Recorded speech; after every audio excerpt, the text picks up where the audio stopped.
He had a pension envelope in his pocket, a battered case of mismatched instruments at his feet, and nothing left to prove, only something to give. On a grey January morning, when the city felt thin and the air bit at the ears, he turned the key to a small room above a hardware store and unlocked the door. The lock clicked like an old metronome.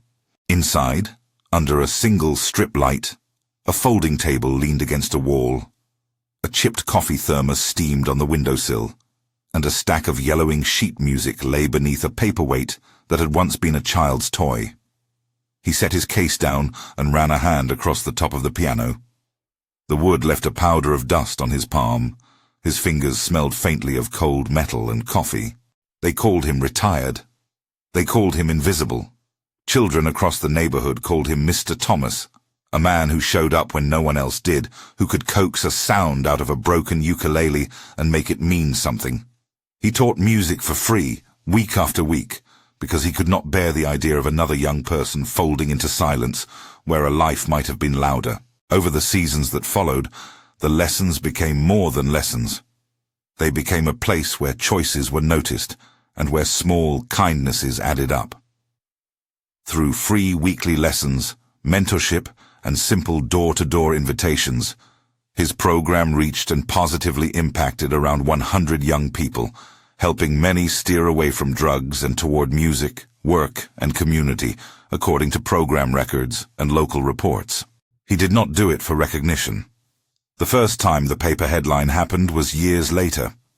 The first time the bulletin board filled with thank you notes came months after that.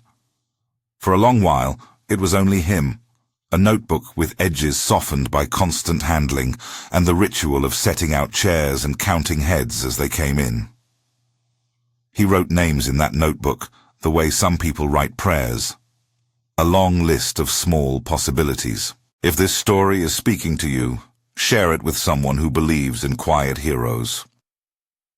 He had been a teacher in a dozen different rooms, a cramped church basement, an overbright classroom with fluorescent lights that hummed like a swarm, a cramped living room where children sat on carpet squares and rehearsed for a recital. He had taught scales until his hands went numb, then taught them again. He had walked home from third-shift work, carrying the weight of someone else's trouble, and learned slowly that the way to meet a young person was less about answers and more about showing up. Retirement for him was not an end, but a widening of hours.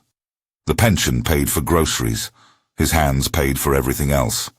His hands told a small biography before he ever spoke. The skin at the fingertips was thickened and pale where calluses had formed, the map of a life spent choosing rhythm over rest. The nails were clipped short. A faint scar ran along the base of his thumb from a time when he had set a piano key with too much force. He kept a small recorder in his pocket and a pencil tucked behind his ear, even when the room was quiet. He hummed to himself between breaths. He had a way of listening that made whoever stood before him feel like the only person in the room. The first weeks were modest. 2 boys came because a neighbor had knocked on their door and asked them to try something new. One hummed off key with shoulders bunched tight, as if he were holding himself together with the hum alone. Another kept his hands in his pockets, shuffling like he expected a rough wind to reach into his coat. Mr. Thomas offered them steam from his thermos and an old triangle to hold. He taught them where the beat lived in a song and how to find it. He taught them how to count to 4 and how to breathe so the breath could carry a note without breaking. He did not call his work a program at first. He called it an afternoon. He posted nothing. He did not fill out grant applications or assemble glossy packets of outcomes and mission statements. He placed a cheap flyer on the bulletin board of a laundromat and left the number to his room. The flyer said only, "Free music lessons. All ages welcome. No judgment." It was the phrase that made people come, no judgment, because in neighborhoods where mistakes linger like second-hand smoke, the promise of not being judged can be a rare and powerful invitation. Word moved through small channels. A mother told a friend in the school pickup line. A kid, who could suddenly keep time, told a neighbor at a corner store, who then mentioned it to a coach. The room filled with different kinds of silence. The silence of concentration. The silence of students waiting for their turn. The silence of parents who stood in doorways with coats buttoned, watching a place they had not trusted before begin to trust their children. He established a rhythm that was simple and stubborn. Show up. Offer the basics. Listen. Teach. Listen. Show up. The phrase became an unspoken refrain. When a boy arrived late, breathless, with scuffed shoes and a story that ended in an alleyway, the first question was never what you did last night, but what instrument you'd like to try. When a girl arrived with a baby brother on her hip and no babysitter, he handed her a spare seat and set a small drum in front of the child. When an argument erupted on the sidewalk about money owed, he opened the door and let them come in and make a beat until the loudness subsided. He had a method that was almost embarrassingly elementary. Start with the simplest thing, a scale, a rhythm, a chord. Break it down until it does not look impossible. Celebrate the smallest victory. The first time a student struck a chord cleanly, the first time a metronome was followed instead of ignored. Teach them how to tune, then how to listen to one another, then how to be patient. He insisted children sit in a circle on some days and simply listen to each other play without interruption. They learned to wait. They learned the value of presence. Evenings became a patchwork. He would arrive early to sweep the floor and set the thermos. Teens drifted in after school, after shifts, after whatever else life had thrown at them that day. Some came with instruments salvaged from attics. Others clutched plastic recorders bought on sale. Volunteers, a neighbor who worked afternoons at a clinic, a violinist who had stopped by after a concert, offered to tune guitars or teach a chord. They did not stay because they wanted their names on a wall. They stayed because the room was one of the few places where a voice could be reshaped into music and not dismissed as trouble. The first time a parent came to him and said thank you, he felt something loosen inside. She had a way of blinking hard when she spoke, as if she were working through a fog. You kept him off the street after school, she said, her voice low. He used to go out and hang with... She faltered, then shook her head. You kept him home for an hour, she said. You talked to him. He did not take credit. He reminded her that if the boy continued to come, his chances were better. He found his hands, she said later, as if hands could be found like misplaced keys. That line, he found his hands, hung with him. Stories collected like coins on the table. There was the girl who used to skip class and now set homework to a metronome because it helped her measure time for studying. There was the boy who arrived with nails bitten to the quick and left with a quiet pride after playing a 2-bar solo. There was a mother who mailed him a loaf of banana bread and did not claim to be thanking him for saving her child. She said simply, "Thank you for noticing him." Noticing became the currency of the room. The students learned that someone could attend to the small things. Calluses on a fingertip, the tilt of a head when listening, the tremor in a voice. And that attention could rearrange the shape of a life. For some, it was the first time an adult had not asked what they had taken, but what they might make. For others, music was the only language in which they could express a rage that had no other outlet. It was work that required no grand gestures, only patient insistence. As the weeks lengthened into months, the room accumulated more than instruments. A small shelf of donated music books appeared, a crate of juice boxes, a lost sock that a child decided to keep. Names multiplied in the notebook, notations about attendance, odd little lines like Sam, missed wed, mom homesick, Aisha, likes blues, Miguel, worried about cousin. Why keep such details? Because small practicalities often stood between a kid and the choice to come in. If a teen lacked money for a bus fare, a volunteer offered a token. If a young mother had no place to leave a sibling, a neighbor who listened on Thursdays offered to watch the child for the hour. The program's greatest skill was seeing needs that were not dramatic enough to make headlines, but large enough to tip a life. There were limits, too. He was not a counselor, though often he felt like one. He could not fix every problem. He could not promise safety or success. Addiction and despair did not yield to accord progression. The promise was simpler. Come in, be heard, learn something that belongs only to you, and meet other people who are trying to do the same. He worked closely with a local clinic, not in any formal partnership, but through referrals and phone calls exchanged in the margins. When someone needed clinical help, a volunteer made a small, discreet call.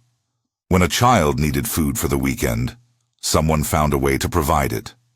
The work required a network of small favors and careful boundaries. The community began to notice changes that could be measured with modest precision. Young people who had once drifted off with the wrong crowd started to spend evenings in the room. Their time with the program was not a miracle cure, but a practical diversion, a place that offered purpose and tools. According to program records and the accounts of community organizers, roughly 100 young people had, over a season of years, spent significant time in the program and showed fewer contacts with known drug distribution patterns in the area. This phrasing sat deliberately in his notebook because numbers without context were dangerous. They were an indication of influence, not a guarantee. The ledger recorded attendance, referrals, and the occasional note about a boy who chose to pick up an extra shift instead of meeting a dealer, or a girl who enrolled in a vocational course after discovering she liked sound engineering. There were nights when the work felt like moving boulders with a spoon. A teen would come in, guitar slung over his back, and ask for something that no chord could provide. A way to be forgiven, a ticket out of debt, an exit from threats that loomed larger in moonlight. The room could not erase those problems. It could, at times, offer a temporary alternative. An hour of music instead of an hour on the corner. A rehearsal instead of a recruitment meeting. A connection to a counselor instead of a path towards self-destruction. Sometimes that hour made the difference between a choice made in desperation and a choice made with a breath that had time to think. There was a particular evening, early in the second winter, when the fragility of the work became painfully clear. Snow had come in a thin, uncompromising flurry. A boy named Jamal arrived with his coat zipped to the chin and a story clenched in small hands. He did not say much at first. He sat down, tuned his guitar with fingers that were unsteady, and played a blues line that was honest and raw. Afterward, he hovered by the doorway and watched the others. A man from his block, young, sharp-eyed, and wearing a coat that suggested authority among certain boys, stood on the corner, offering an envelope and a grin that did not reach his eyes.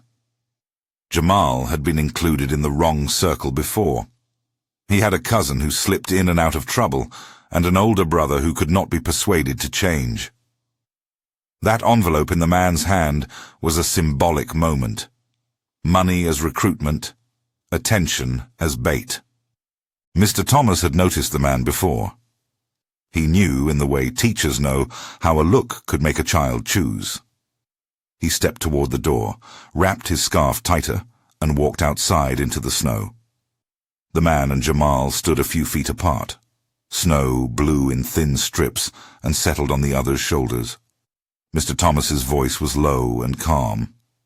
He invited Jamal to a rehearsal the next day.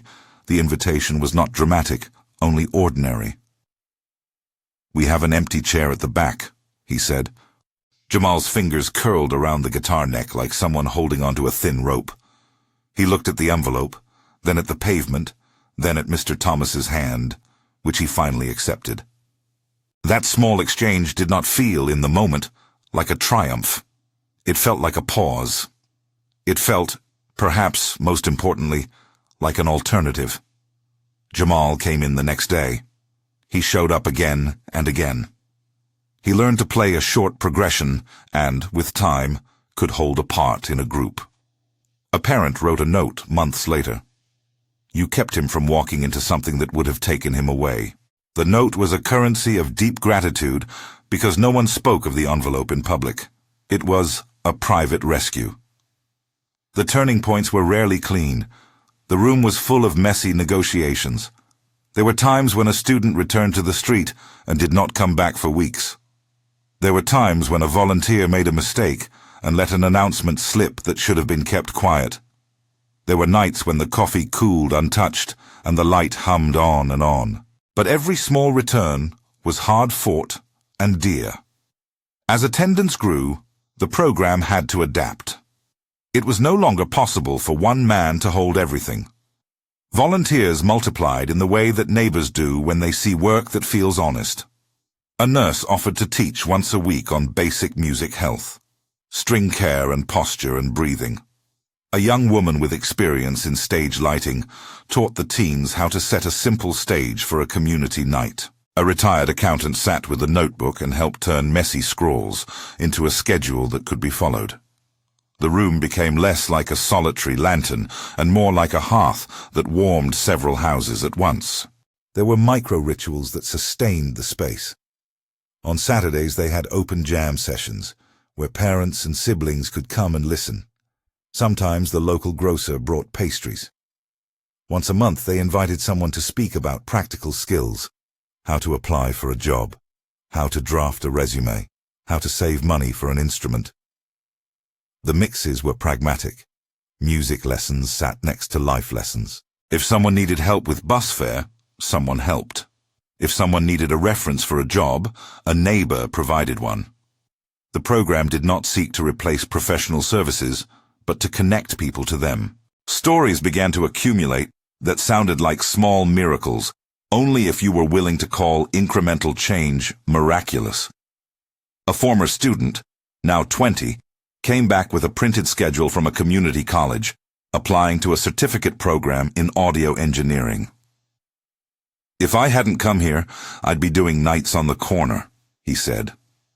A parent, eyes reddened at a recital, said, "For the first time, I saw him look like he belonged." A volunteer, who juggled 3 jobs and still found time to teach harmonies on Tuesday nights, said simply, "I wanted to help because someone helped me once." These short testimonials formed the scaffolding on which larger stories could be told. The program still had no official name beyond what people called it among themselves. The music room, the Tuesday place, Mr. Thomas's. The lack of a brand was, at first, functional. It kept the work small and neighborly. But as the numbers grew, as attendance edged toward the dozens and then toward 100, logistical questions arose. How to pay for new strings, how to replace a broken amp, how to secure a space that would not be taken away in a lease change or sold to a developer who did not see value in a room full of battered instruments and hopeful noise. There was a night when someone from the local paper knocked on the door. He had a camera and a polite way of asking questions. He asked about the numbers and about results. He asked for a name for the story. Mr. Thomas laughed softly and said the room had no press release. He showed the reporter the notebook instead. The reporter thumbed through names and attendance notes like reading a ledger of small resistances. He asked if Mr. Thomas minded being described as the man who saved kids. Mr. Thomas thought about the word and the weight it carried. "We make a place," he said. "We make a place where a kid can be for a while. Sometimes that place changes everything. Sometimes it does not. We offer the choice." That humility became a pattern. When pressed for certainty, he would choose honesty. He would speak of choices, not guarantees. He would tell the reporter about Jamal and the envelope and the nights where a single rehearsal kept a boy from walking toward a life of dependence. He would point to the notebook and say, "We count attendance. We record referrals. We try to be steady." Later, the article printed a line that circulated the neighborhood. He taught music for free, and over time, helped nearly 100 young people find another path. The phrasing was careful. It used the language of reporting and dimensioned the project's impact without promise. But not everything measured neatly. There was grief, too. A young man named Leo, who had been the most promising of the small guitarists, stopped coming one spring. People murmured. The neighbors watched his family with a tenderness they had learned in the room. Letters and messages went unanswered. A small memorial at the back of the room gathered a few people who played low, slow notes for him. The room's existence did not erase loss. It simply made it possible to respond to it with song. And yet, amid grief, there were returns. A girl who used to show up late, hair usually a mess from a hectic home, reappeared one winter with a cleaned instrument case and broke into a grin when she realized how many people would clap after her solo. A parent who had been skeptical enough to keep his distance now volunteered to sweep the floor. Community ownership tasted like an after-supper sweetness, unplanned and extremely satisfying. The first year's small successes fed modest ambitions. Local donors, a music shop that offered a discount on strings, a passing teacher who donated a drum kit, made it possible to imagine holding community nights with amplified sound and folding chairs. A small crowdfunding effort raised enough to repaint the room and hang a faded poster about the pride of craft. But even as funds arrived, the program resisted becoming something slick or overproduced. The aim was not to secure a glossy facade, but to keep the culture intact. No fees, no judgment, steady presence. And then, as the second winter settled in, the neighborhood's dangerous invitation returned in different forms. Dealers shifted tactics. A new substance had found its way into the area and whispered promises that tugged on young hands. Rumors spread like static on a radio. Recruitment moved to back alleys and cliques. The program felt the pressure. Attendance dipped for a month as the street's gravity tugged at teenagers who had once been steady. Parents called, worried. Volunteers asked what could be done. It was in that pressure that the true test arrived. Not as a single dramatic scene, but as a string of small choices that would decide whether the music room could continue to be a lifeline. Mr. Thomas and his ragged notebook moved to meet those choices with the same stubborn patience they had always used. He began, deliberately, to place himself in the line between a young person and a risky invitation, not with hero's rhetoric, but with a chair and a warm thermos, and the invitation to try a rhythm instead of an envelope. He stepped into doorways and onto corners and into conversations, and offered the simplest alternative he could imagine. An hour where their hands were occupied, making something that did not cost anything but attention. One evening, as the light thinned and the street hummed with the sound of cars and distant music, he stood outside the room and listened. He could hear a riff, someone practicing up the block, and it was like a signal, a small reassurance. He adjusted his scarf, tucked the notebook under his arm, and waited for the next knock. He adjusted his scarf, tucked the notebook under his arm, and waited for the next knock. The knock came soft, as if the person was unsure whether such a room could really be real. A girl, no more than 16, stood there with shoes scuffed from travel and a look that guarded itself like brittle glass. She held a battered case that had seen better days but still made the promise of sound. He smiled and made room. The light inside was warm in contrast to the street. A guitar leaned against a chair like a patient friend. She sat, fingers fumbling at first, and then found a rhythm that steadied her breath. After the hour, she stayed to help sweep the floor. That evening she returned a second time. Later, she would say that the first song she learned felt like a small anchor in a sea of shifting things. The program's steady presence worked the way a tide works on the shore, gradually reshaping edges. Some weeks were thin, others swelled. The room became a place where alternatives gathered, alternatives to standing in the cold, with offers that promised cash but often carried hidden costs. Alternatives to sitting at home with worries that looped like a scratched record. It was not magic. It was meeting someone at a doorway and offering them a seat. When the neighborhood's pressure returned in the form of new tricks and subtler recruitment, the room pivoted. They started an early evening shift. Short, focused sessions, timed to intercept teens coming off late buses. Volunteers patrolled corners with flyers and warm, matter-of-fact invitations rather than sermons.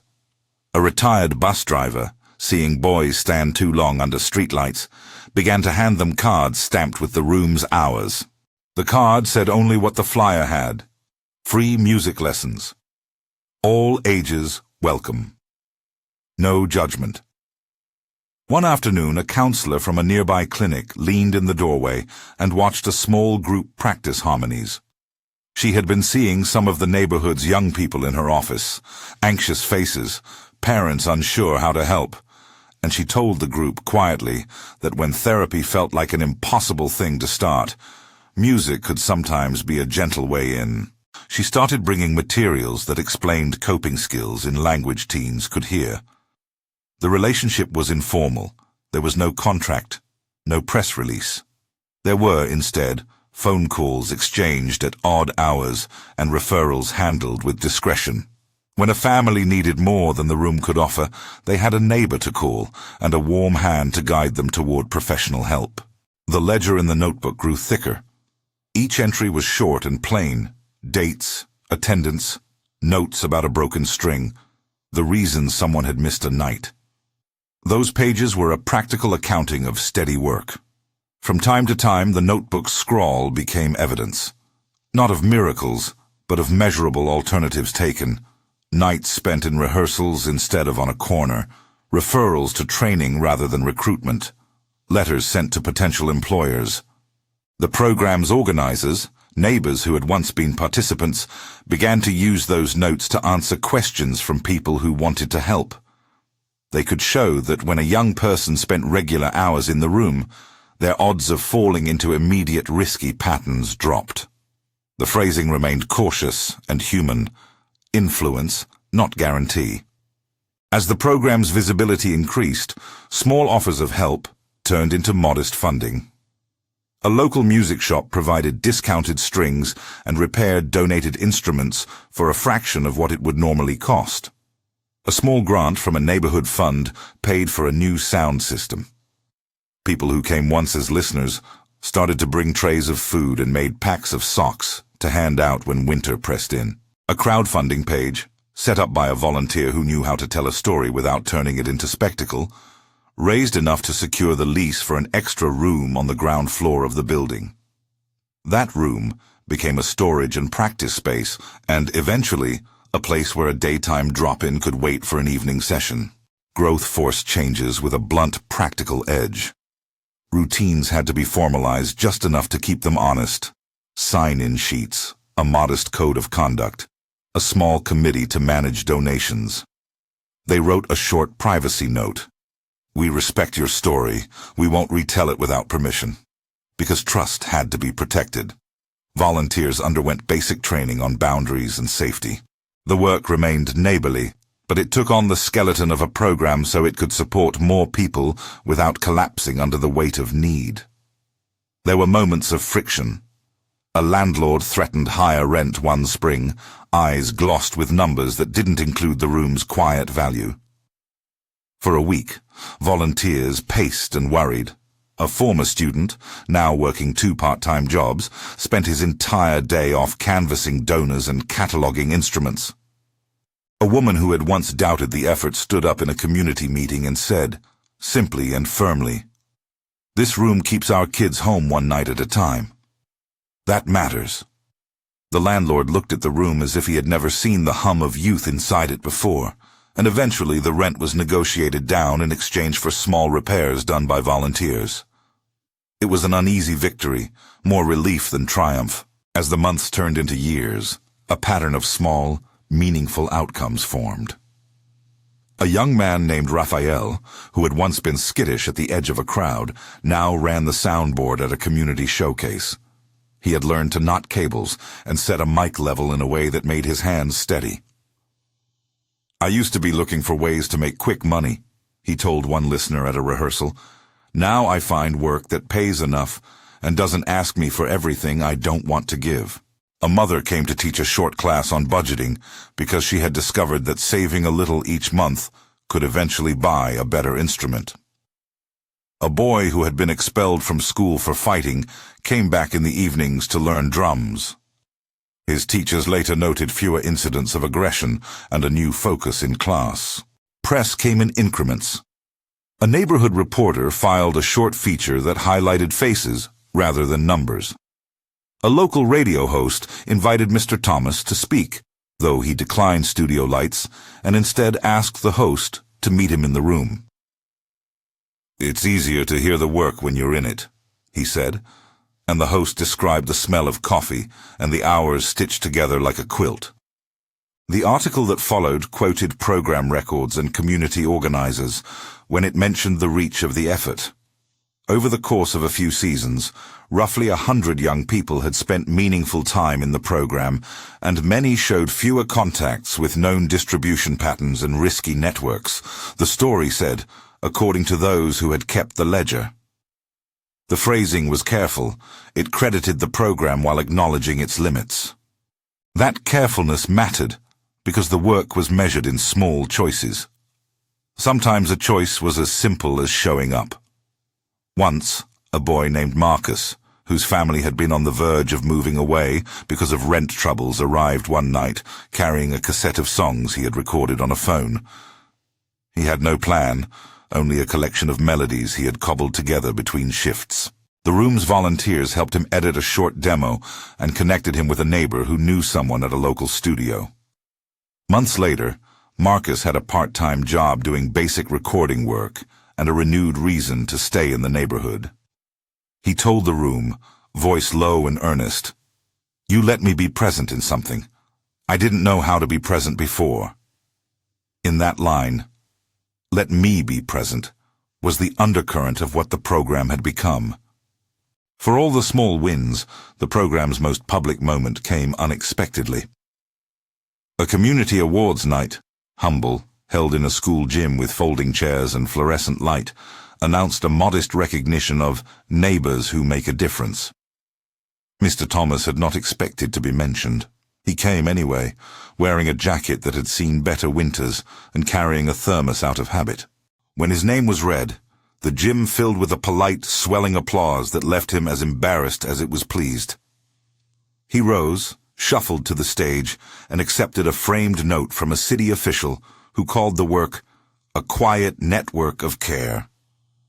Cameras snapped, and for one night the room's story filled a column in the neighborhood paper.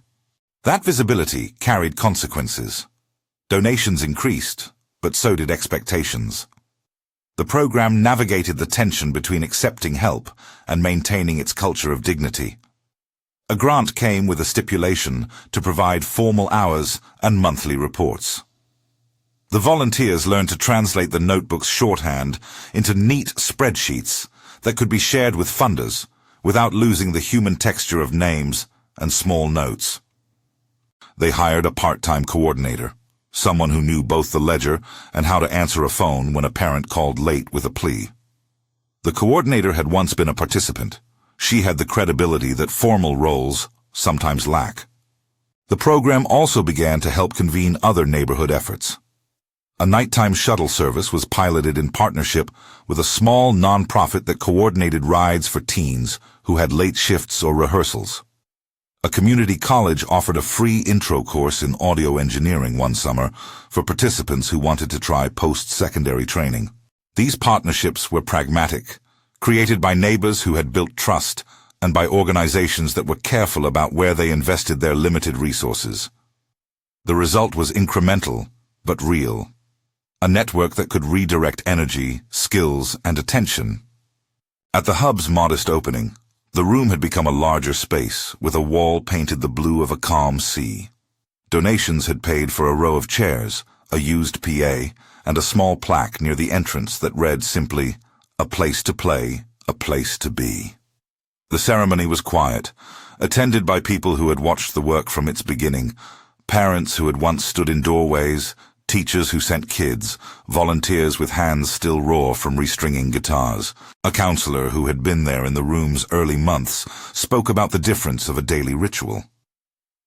"This place doesn't fix everything," she said, "but it gives someone the time and the tools to make a different next step."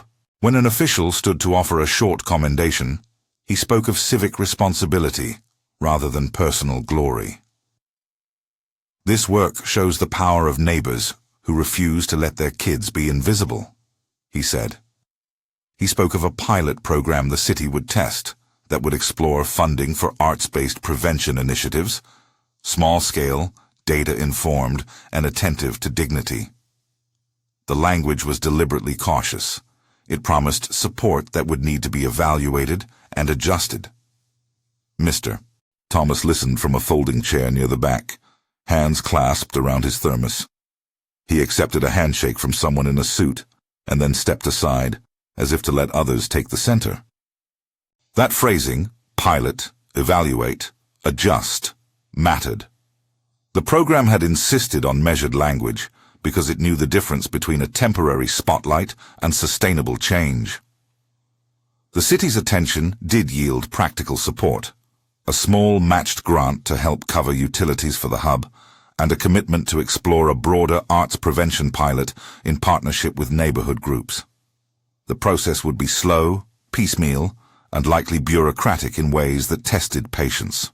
But even small bureaucratic support mattered. It meant the hub's lease was safer, that a few volunteers could be compensated for travel, and that more instruments could be bought outright instead of patched together. People returned to the hub with gifts that were human and modest. A hand-sewn curtain for the window, a donated keyboard, a cake at a recital.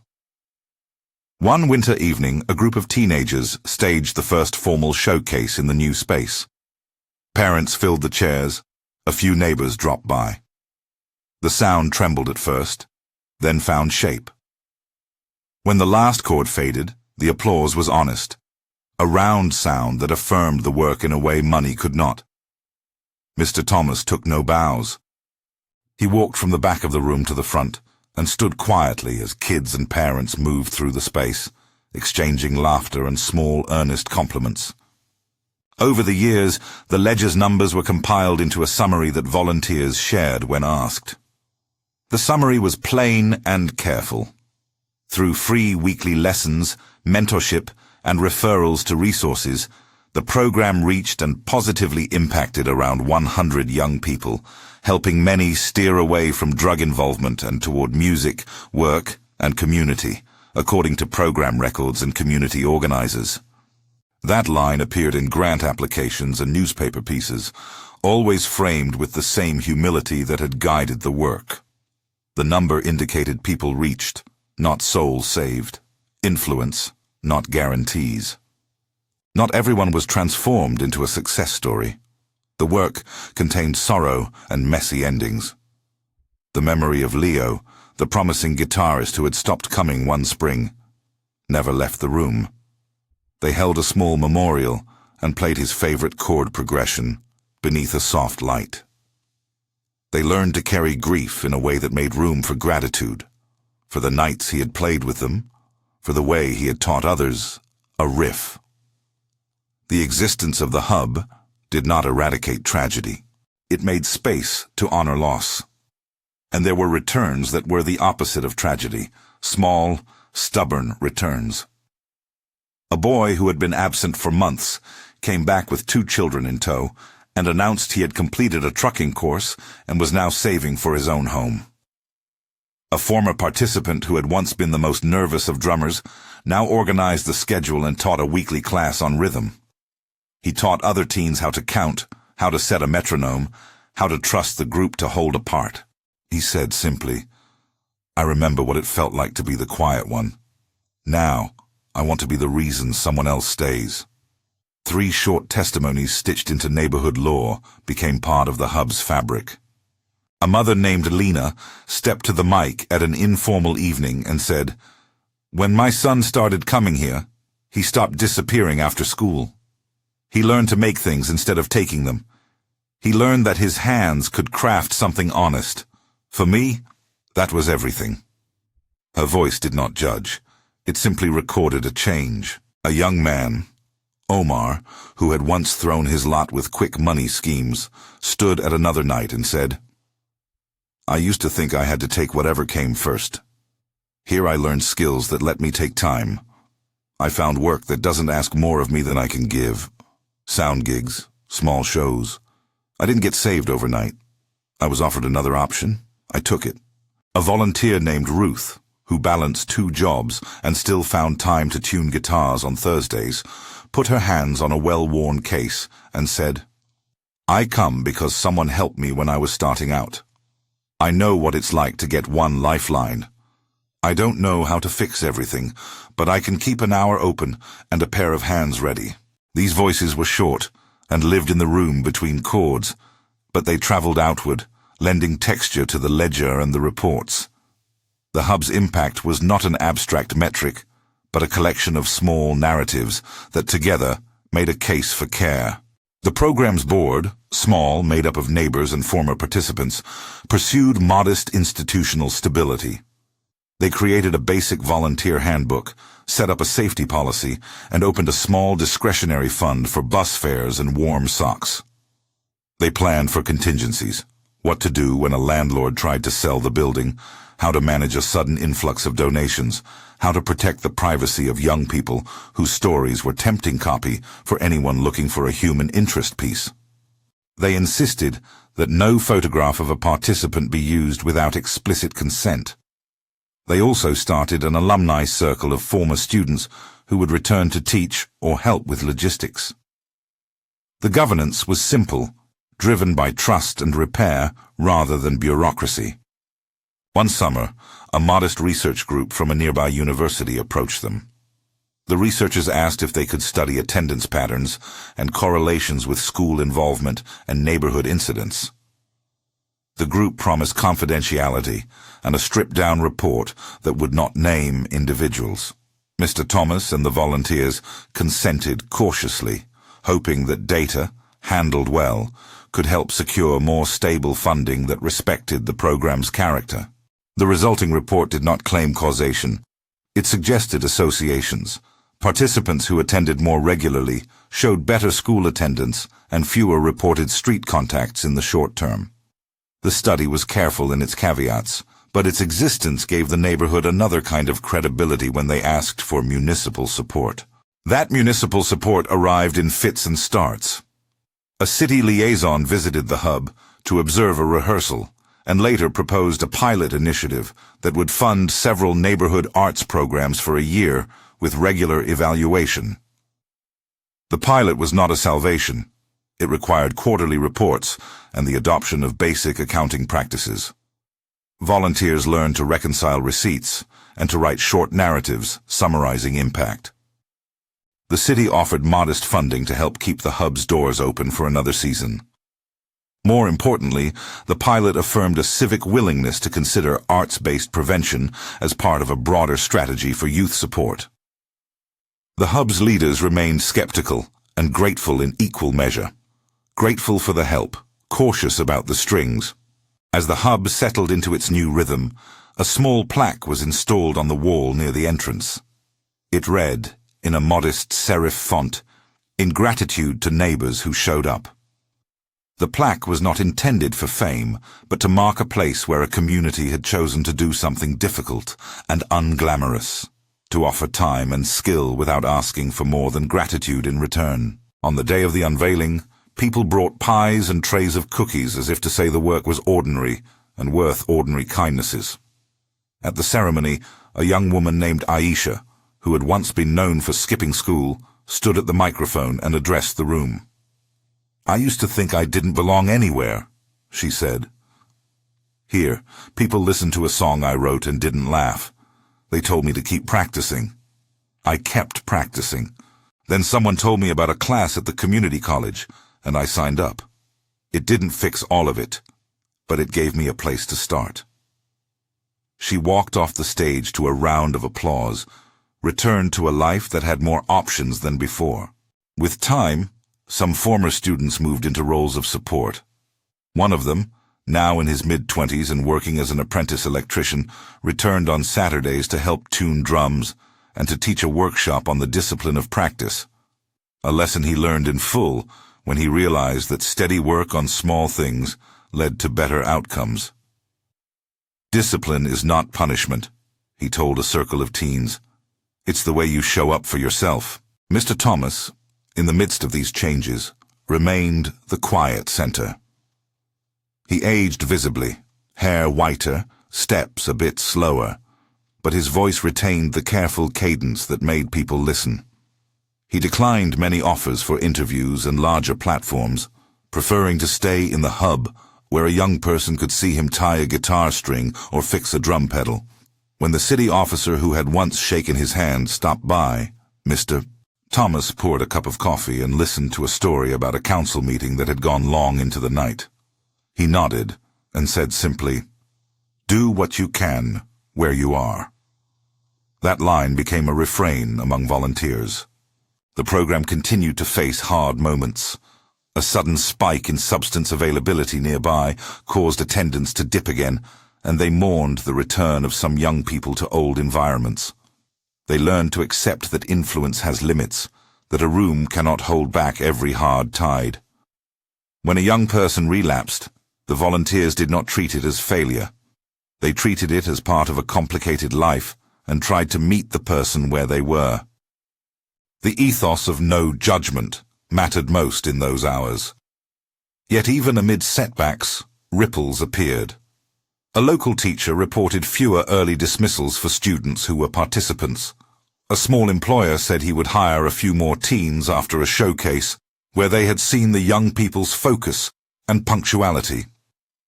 The Hub's alumni started an informal employment network, sharing leads and references for gigs and part-time shifts.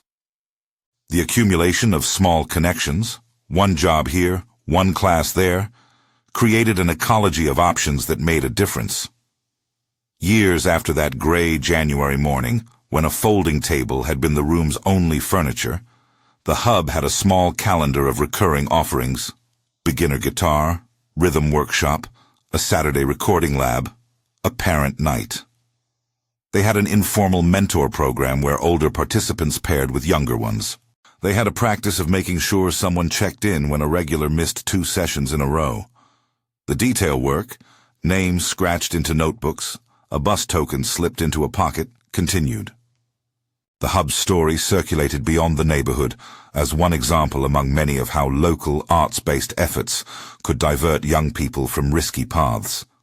The narrative emphasized steady presence, small acts of care, and practical assistance, a referral to a counselor, help applying to trade school, an evening's rehearsal that kept someone in a room rather than on a corner.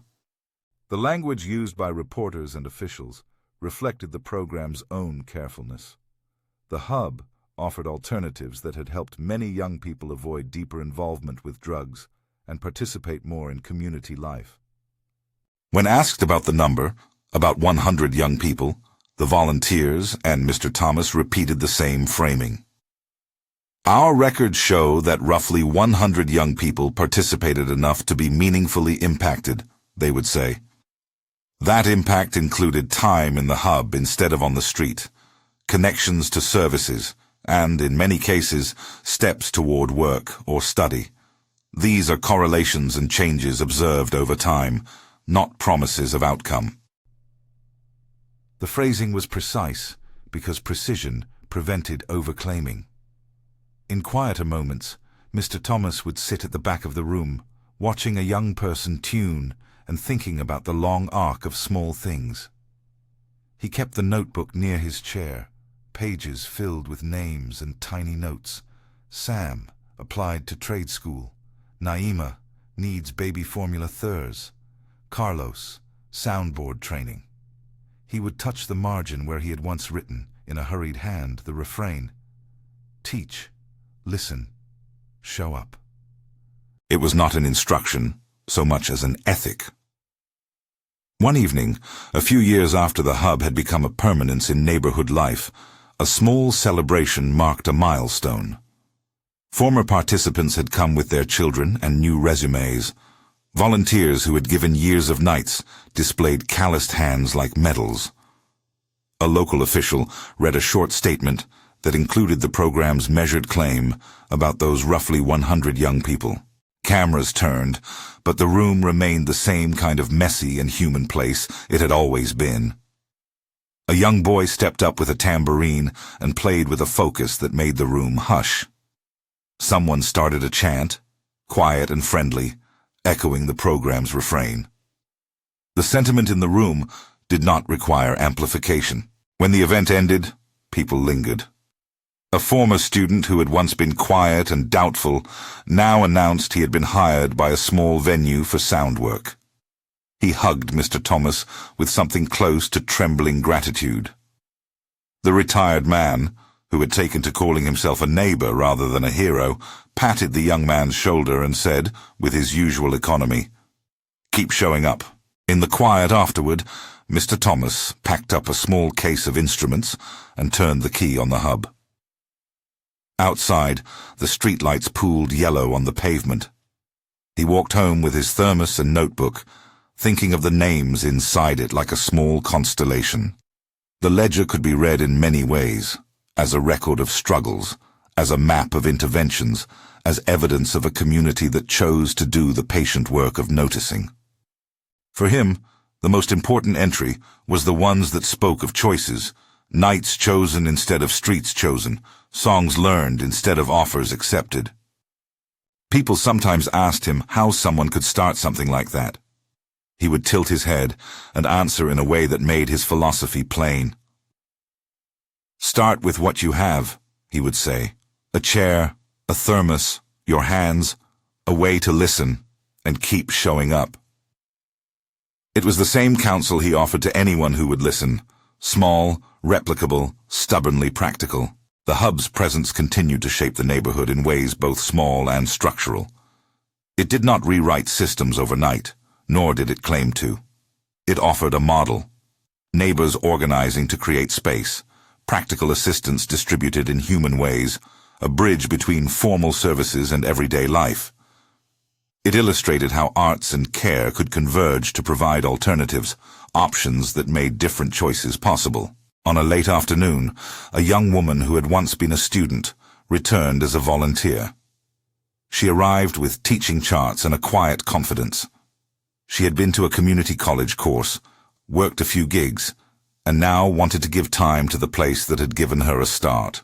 She stood at the door while teenagers trickled in and reminded herself of the free thermos coffee and the smell of rosin on a violin bow when she was first learning. In her pocket was a small note she had written years ago, an old scribble that read, "Play to keep breathing." And she smiled because she knew the truth of it. Years later, when neighbors looked back on the room above the hardware store, and then the larger hub with its blue-painted wall, they told the same kinds of stories. A boy who learned to count to 4 and kept his hands busy. A girl who found work in sound. A community that learned to protect its own by offering music, meals, and modest referrals. They told stories that did not erase pain or loss, but made room for something else. A space where choices could be different. If you ask what the work's lesson was, a short answer would be this. Love, when practiced as disciplined presence, changes things. It is not flashy. It is not always measurable in simple metrics. But it accumulates. It shows up as a chair at a doorway, an invitation to rehearse, a neighbor who calls a clinic on someone's behalf. It looks like the constant refrain the hub taught. Teach, listen, show up. If this story has moved you, if you believe that small acts of neighborliness can scale into real support for young people, find the verified link in the description to learn how to support community music programs like this one, whether by volunteering, donating instruments, or advocating for arts-based youth initiatives in your own neighborhood. Love in action looks like showing up week after week.